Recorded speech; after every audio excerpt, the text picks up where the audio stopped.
Aloha everybody. Today we're going to be cleaning Kalo. Let me first start off by saying that this is a style that we clean Kalo, a style that has been developed from sharings with kupunas and cleaning taro with people in the community. But that wherever you go, you should clean taro like the way that those people clean taro and respect the practices that they have. When you get home, do what works best.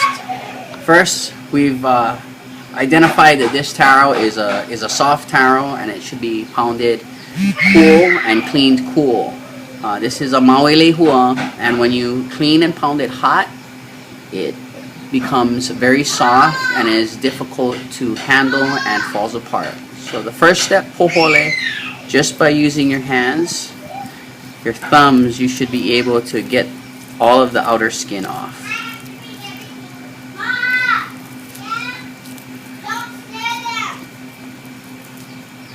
So as you can see, sometimes in this process you have to press very firmly, and other times you kind of have to be very delicate. So it's not the same amount of pressure that's used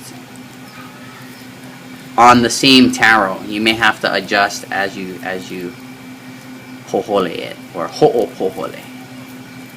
So the next step that I do after I pohole is to go ahead and I just give it a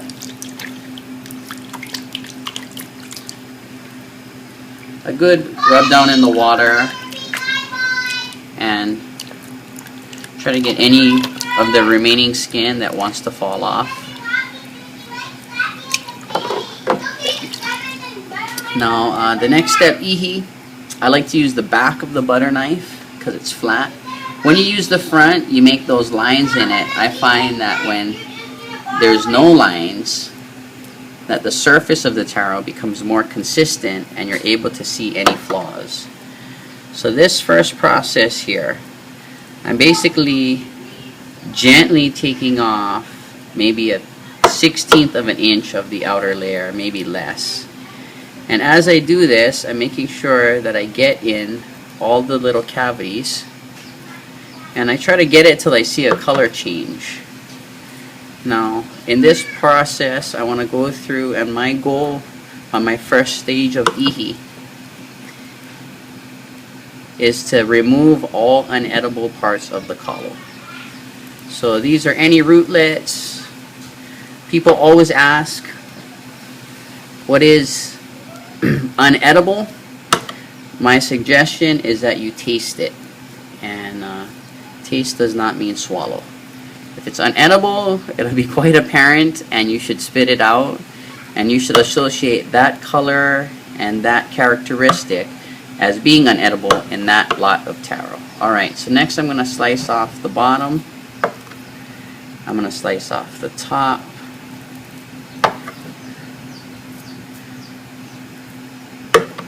Now, if we were going to make mikini poi, milled poi, this is where we would stop.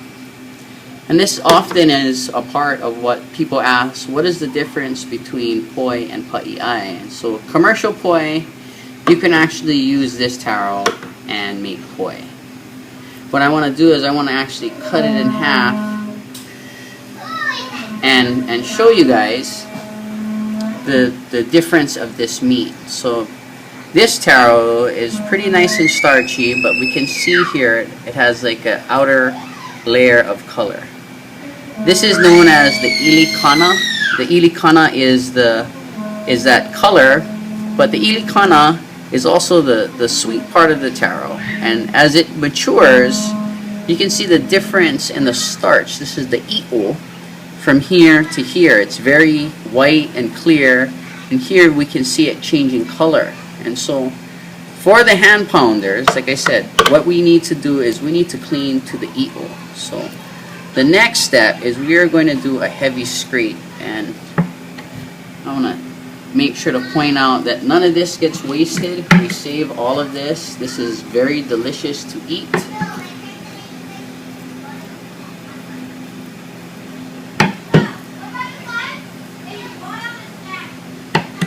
You see how much of the taro we're actually shaving off. With the lehu, I've noticed that the really light pink part is usually 100% usually sweet part of the taro. Alright. So you can see how aggressive I am with my cleaning. I am not stressing about how much loss I am having. What I am concerned about is the quality of what I'm putting on the board. So this is what people would tend to call ulika right here. This is gummy. For me as a hand pounder, I actually prefer to save that, and I'll eat that as table taro. You see the difference in the ring here and the maturity, as opposed to, see, this one, and then let's even cut it one more time. And see the color change there? That's actually a perfect one. Let me grab the bottom here. So there we go. That's the difference between the i'o and the ulika. This taro really doesn't have any loli. It's still fully edible. But for us, what we want to focus on is we want to focus on putting the starch, the i'o, on our board. And people often really wonder as to why we're so specific about this. But when you make poi, when you pound, first of all, you can't really pound the loli, and the ulika comes a little bit more watery. When you pound the starch, that's what actually stands. And so, from that massive taro, this would be my finished product. And you see how it's pretty much starch from end to end. We're just going to go through this process one more time.